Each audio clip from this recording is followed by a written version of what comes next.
Bom dia, eu sou Flávio Gomes de Barros, estamos juntos em mais um domingo. Hoje recebemos em Contextualizando o cientista político Eduardo Magalhães.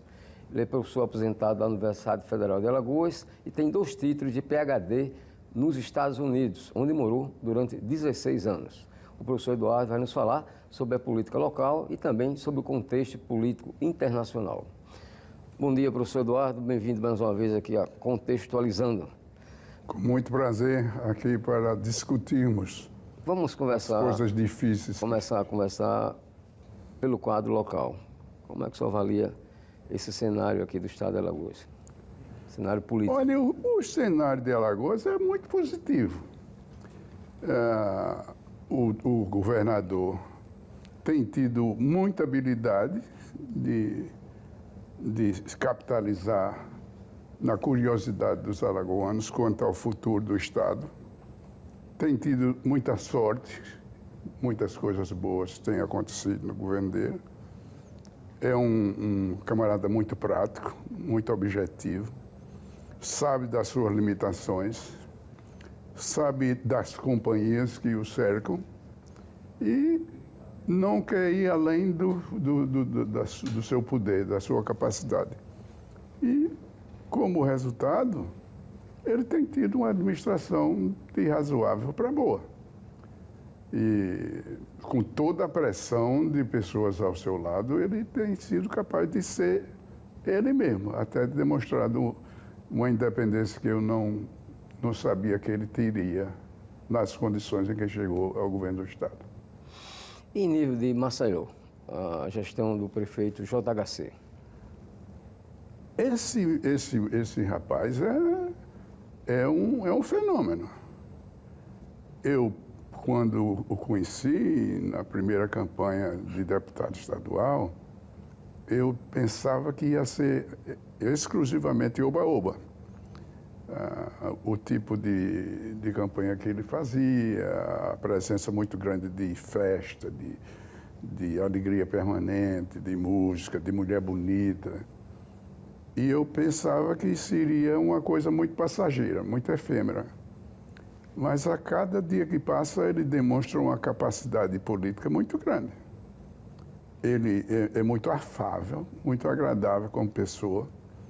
Ele não tem medo de nada, ele se expõe a qualquer situação. Ele está sempre procurando o novo e sabe capitalizar nas coisas que chamam mais a atenção do eleitor alagoano. Festa, novidade, expectativa de algo que poderá acontecer, e ele dá a sensação de que vai acontecer, que vai ser muito bom para a cidade de Maceió. A sorte de ter tido recursos que fazem com que ele tenha sempre alguma coisa acontecendo. Tem feito um trabalho muito bom nos bairros, até porque o ex-governador Renan Filho também teve um trabalho muito bom nos bairros, trabalho que tem sido continuado pelo governador Paulo Dantas. E o resultado é que o JHC, com a exuberância pessoal de sua juventude e uma habilidade muito boa de relacionamento e de transferir confiança. Ele hoje é uma pessoa que é movida à certeza de vitória. Professor, o prefeito João Henrique Caldas, ele, em todas as pesquisas, todas as avaliações políticas que são feitas, o colocam como favorito. Mas ele seria imbatível para essa eleição do próximo ano? Dificilmente. O imbatível na democracia é uma coisa muito difícil, especialmente nos tempos que nós vivemos, que nada é confiável de todo. Mas o trabalho que ele fez, o uso de publicidade, que ele tem uma equipe de altíssimo nível, e a inexistência de um oponente. Você não pode citar um nome sequer na prefeitura de Maceió, aqui na cidade de Maceió, que possa concorrer com o JHC com chances mínimas de produzir uma eleição disputada. não houve nenhuma preparação de um candidato para ser oposição à JHC e houve um trabalho muito grande dele para ganhar a eleição que se aproxima. Ele nunca negligenciou um minuto a possibilidade dele ser candidato e de vencer. Desde o primeiro dia, ele tem certeza de que vai disputar a eleição, porque o objetivo dele não é nem ganhar essa eleição, mas ele tem que ganhar para levar avante um projeto mais ambicioso que ele tem. Na minha avaliação, professor, não sei se o senhor concorda, o prefeito JHC fez uma grande jogada quando ele recompôs o secretariado nesse início de ano e colocou no seu grupo político os seus dois principais adversários na eleição de prefeito no ano 2020. Justamente o deputado federal Alfredo Gaspar e o deputado estadual Davi Davino Filho. Com isso, ele praticamente aniquilou uma possibilidade de concorrência. E a ex-deputada Joa Pereira. Sim, que é secretária da Educação. Ainda tem essa... Ele faz isso porque, no imaginário popular, não são ex-adversários. Eles passam a ser coadjuvantes do prefeito JHC. E não são adversários, eles são auxiliares do prefeito JHC. A relação não é uma relação de igualdade. Ele é chefe e os outros estão a serviço desse chefe. Seriam, talvez, avalistas. Avalistas, assinando embaixo tudo que ele faz. Não há como... E ainda por cima, sem o direito de negar que apoiou e esteve ao lado de JHC. Não há como fugir da realidade, que aí a televisão não permite que você esconda. Eles estavam ao lado e servindo o interesse do prefeito.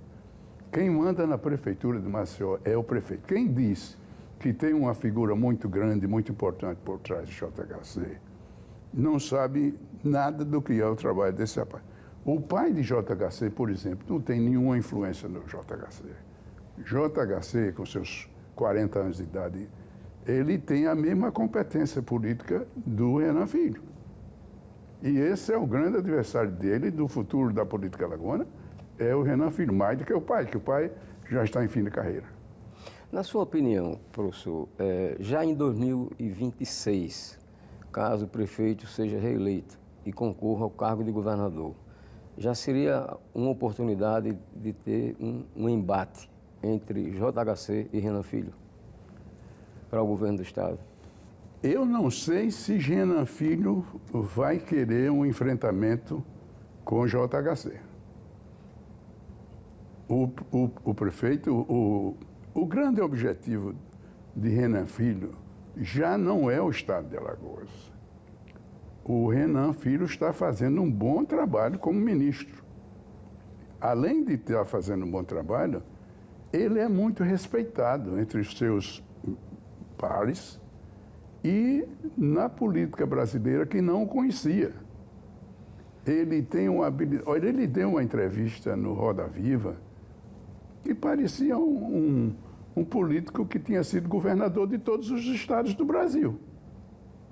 Ele falava sobre as estradas do Pará, ou do Rio Grande do Sul, ou de Santa Catarina, como se fala da Cariri, da Maceió, Palmeiras dos Índios.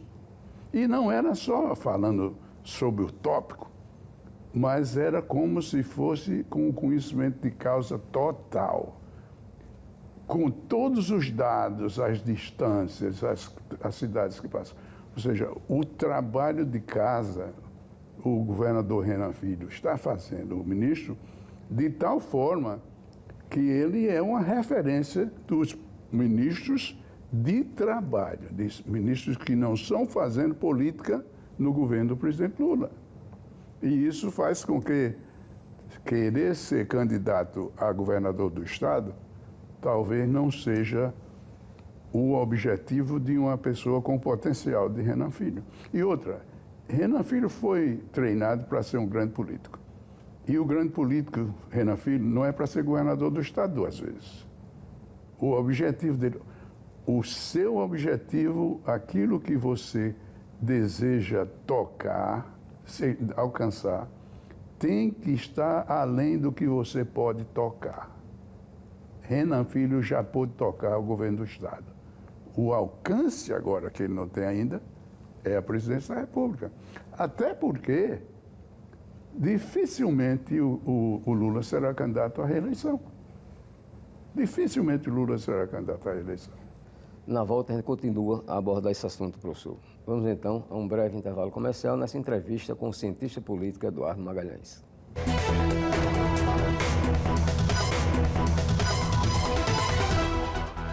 Estamos de volta com o programa Contextualizando, aqui pela TV Pajuçara. Comigo, o cientista político Eduardo Magalhães. Professor Eduardo, para a gente encerrar esse assunto de política local, qual seria, na sua visão, na sua opinião, o futuro político do governador Paulo Dantas, já que ele não pode ser mais candidato à reeleição? Provavelmente prefeito de Batalha, outra vez. Ou fazer as pazes com o pai, Luiz Dantas, e fazer uma dupla extraordinária que eles fizeram durante todo o tempo de Luiz político, sem ser com essa presença tão grande no estado de Alagoas. Ele será um bom parceiro para o ex-deputado Luiz Dantas, quando ele sair da prefeitura. O futuro político dele no estado será muito difícil, porque existe o que ele pode disputar, o Senado da República, ou será que ele vai querer ser deputado federal? E outra, há pessoas dentro do grupo dele que poderão preferir que uma cadeira garantida de deputado federal seja dele, e não do próprio. O Paulo Dantas tem sido uma surpresa. Eu conheço o Paulo Dantas desde menino, na casa do deputado Luiz Dantas, que eu tenho o prazer de conhecer bem, e nunca me passou pela cabeça que o Paulo seria governador do estado, jamais. Eu sempre gostei dele, agradável, bom papo, bom jogador de baralho, mas não um potencial a ser governador do estado. E ainda mais com a possibilidade de subir ainda mais como senador da República, e quem sabe. Mas ele tem sido uma surpresa muito agradável, e é uma pessoa agradável. E outra, agora descobriu-se como um artista de televisão, adora fazer propaganda e se envolve de corpo e alma com a propaganda. Então é uma pessoa, não tem, eu acho que o limite dele é o governo do estado de Alagoas, mas nada impede que ele volte a ser prefeito de Batalha. Professor, agora vamos então à avaliação do terceiro governo do presidente Lula. Sua opinião? Tem sido uma situação muito difícil, porque há mágoas do presidente Lula que, surpreendentemente, ele não conseguiu superar. O Lula vai ficar na história do Brasil como um dos maiores políticos que esse país já teve. Você não pode, por mais que você não goste do Lula, você não pode deixar de reconhecer a capacidade política desse moço, que saiu do nada para ser eleito democraticamente presidente do Brasil 4 vezes, 2, 3 vezes. Isso é surpreendente. Agora, quando você coloca num gabinete pessoas que pensam de maneira completamente diferente, cada um com uma tentativa de brilhar mais do que o que senta na cadeira vizinha, cada um com uma tentativa de ser o preferido do presidente da República. Uma disputa de egos. Permanente, uma disputa de egos. E com um governo que ainda não está perfeitamente fixado, com um foco em qual é o seu objetivo principal, você tem muita dificuldade em transformar a parte política na parte administrativa. Alguns ministros estão fazendo um trabalho que é normal, porque um governo democrático, quando é substituído por outro, o que estava sendo feito continua sendo feito. Então, as coisas boas que estavam sendo feitas do presidente Bolsonaro, elas continuam sendo feitas pelo Lula ou pelo ministro Lula, só que agora os especialistas como você vão dizer que é um trabalho do presidente Lula, quando em realidade é a continuação de um trabalho que tem que ser feito quando você muda de governo. Então, outra coisa é que o Lula não tem a vitalidade, o vigor físico que tinha no passado e que exige uma presença pessoal muito maior hoje do que era há 20 anos atrás. Lula foi presidente em 2002, 2003. São 20 anos atrás. E esses 20 anos significa passar de 60 para quase 80. Enquanto você vai, chega um ponto que você está crescendo, nessa idade você não cresce. E não cresce também na parte intelectual, na parte de decisão, na parte de entendimento. Então, o Lula hoje não é o político habilidoso que era há 20 anos atrás. E as exigências de hoje são muito maiores, porque os compromissos também são muito maiores. O senhor se referiu agora há pouco aos bolsonaristas, né? E muitos dos bolsonaristas, inclusive com mandato, senadores, deputados federais, hoje fazem parte do grupo político do presidente Lula. O senhor acha que seria indispensável, seria imprescindível para a governabilidade o presidente Lula ter mudado tanto de posição ao ponto de aceitar?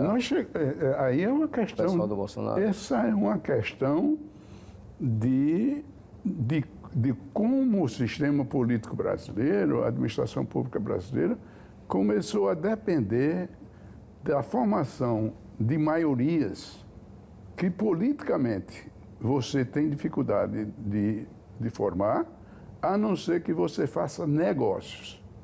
E isso, Flavinho, vem ainda da Assembleia Nacional Constituinte. Nós tivemos vários artigos da Constituição que foram aprovados com o interesse de grupos. Não foram no interesse do Brasil, nem interesse de que tipo de governo nós íamos produzir. Era de um grupo que foi cognominado Centrão, que cresceu de forma assustadora durante a Constituinte e permaneceu cada vez mais forte desde o governo, do governo do presidente Fernando Henrique Cardoso, do presidente Lula, e continua hoje tão forte como era no governo do presidente Lula, no começo, do presidente Bolsonaro e agora do presidente Lula. Nós criamos. A democracia, ela depende de negociações e depende de confrontos entre o legislativo e o executivo. No sistema inglês, ou no sistema francês, ou no americano, a qualidade do governo é determinada pelas vitórias que o executivo obtém nas disputas com o legislativo. Um governo americano é bom dependendo da quantidade de projetos que eles conseguem aprovar na Câmara dos Deputados e no Senado. A mesma coisa do parlamento inglês. No Brasil, nós criamos um sistema em que as maiorias que podem ser criadas pelo executivo já não funcionam por si só, porque foi criada uma terceira força, que é esse centrão, que hoje domina todas as grandes negociações do Congresso Nacional. Tem que passar pelo interesse primeiro do centrão. E mais, é um segmento do governo que não pode ser cobrado diretamente, porque tudo é secreto, inclusive o grande orçamento, que é que faz com que eles tenham tanto poder. Professor, agora vamos valer um pouco da sua experiência na política internacional. Eu queria saber da sua avaliação a respeito desses confrontos que nós temos, dois grandes confrontos em nível internacional, Rússia e Ucrânia, e mais recentemente Israel contra o grupo Hamas. O que é que você acha no que vai dar isso? Olha, a minha primeira experiência com política internacional, eu era estudante de Direito na Universidade de Sergipe e já era muito curioso, já estava muito interessado, já falava inglês, já tinha muito interesse em política internacional como um simpatizante. E eu vi o primeiro grande confronto internacional foi depois da Revolução Cubana, que foi a crise dos mísseis de Cuba e um confronto direto de Khrushchev com o presidente Kennedy dos Estados Unidos, que gerou a primeira possibilidade de uma guerra nuclear mundial. Nós estivemos a poucos metros, porque são 100 quilômetros de Cuba para os Estados Unidos, de um confronto extremamente grave. Talvez com o receio do Khrushchev, que não tinha certeza não do poderio russo, mas do poderio americano, havia um temor muito maior do que era a realidade do poderio americano. O poderio russo, não era russo naquele tempo, da União Soviética, provavelmente era superior naquele tempo do que o dos Estados Unidos. No entanto, quando o presidente Kennedy falou mais alto e que começou a intimidar que ia tocar fogo no resto do mundo, o Khrushchev optou por recuar. Nós estamos numa situação em que, em vez de termos um mundo dividido em duas partes, ele está com três partes, com esses três membros, com provavelmente a mesma capacidade de destruição e com vários elementos que participam não como protagonistas, mas como coadjuvantes, mas com um poder extraordinário de destruição também. Você tem hoje na sociedade nuclear, você tem 7, 8 países que têm armas de destruição do mundo inteiro 2, 3 vezes. Esses, ainda que eles não sejam protagonistas, eles exercem um papel tão grande, tão importante, que hoje o risco maior está em que posição o Irã vai tomar em relação a esse confronto terrível que está acontecendo no Oriente Médio. Muito mais do que a posição da China, a posição dos Estados Unidos e a posição da Rússia. Essa semana passada, nós tivemos uma visita inesperada do presidente da China aos Estados Unidos. A primeira visita foi em 74. Veja, são 40 anos depois. Num momento em que há um grande confronto, de repente, o noticiário mundial está falando dessa maravilha que será essa reativação da amizade China-Estados Unidos. Em 1973, quando o ministro chinês foi aos Estados Unidos, a mesma expectativa foi criada.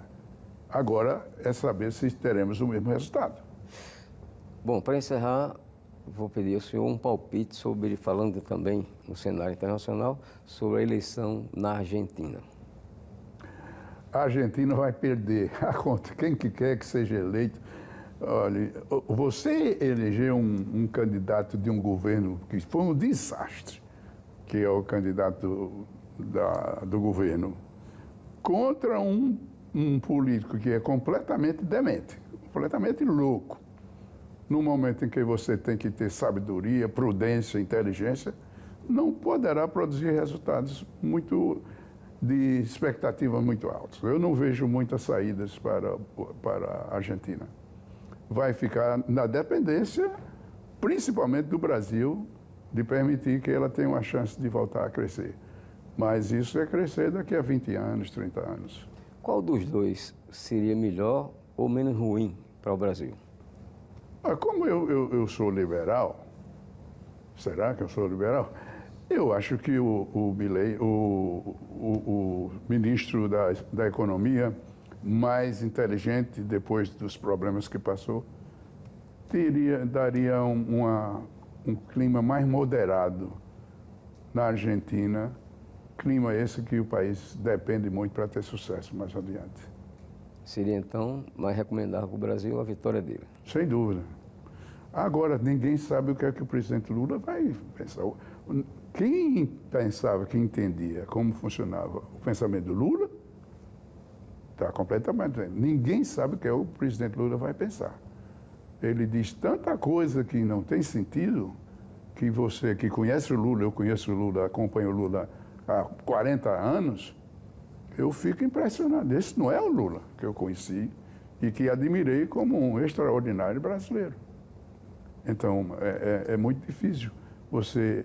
Outra coisa, qual será a relação do Brasil?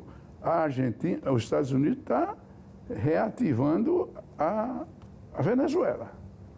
Nós vamos ignorar a Venezuela ou vamos reativar com essa loucura patética de admiração do Lula pelo louco que é presidente da Venezuela? Não pode continuar. Esse relacionamento tem que ser um relacionamento do Brasil sendo a parte mais forte e a Venezuela sendo uma que depende dessa parte. É a teoria da dependência de Fernando Henrique Cardoso. A teoria da dependência, o privilégio, o protagonista principal, independente da riqueza de petróleo da Venezuela, o protagonista é o Brasil. Não tem que fazer favor nem ser bonitinho. Esse é o papel de quem é mais forte. E o Brasil é mais forte nessa relação com a América Latina toda. Bom, para encerrar a nossa entrevista, uma opinião nesse final de ano, né, para o eleitor brasileiro. Qual deveria ser ou deve ser a expectativa do cidadão brasileiro em relação ao futuro do Brasil? Olha, o futuro do Brasil depende mais de outros países do que do próprio Brasil. E isso é terrível. A nossa tentativa de ocupar um papel de protagonismo na relação internacional tem sido muito ruim. Nós não sabemos em que lado estamos num conflito terrível como é esse do Israel. Nós temos um ministro das Relações Exteriores que diz uma coisa, o presidente diz outra, completa outra. E aí essa dependência nos outros faz com que nós não possamos tomar iniciativas e decisões que sejam de interesse nosso. Temos sempre que satisfazer as outras pessoas, os interesses alheios. Ok, professor, muito obrigado pela sua participação aqui em Contextualizando. Você pode rever essa entrevista com o professor Eduardo Magalhães no YouTube da TV Pajuçara. Contextualizando este domingo termina por aqui. Tenham um ótimo final de semana.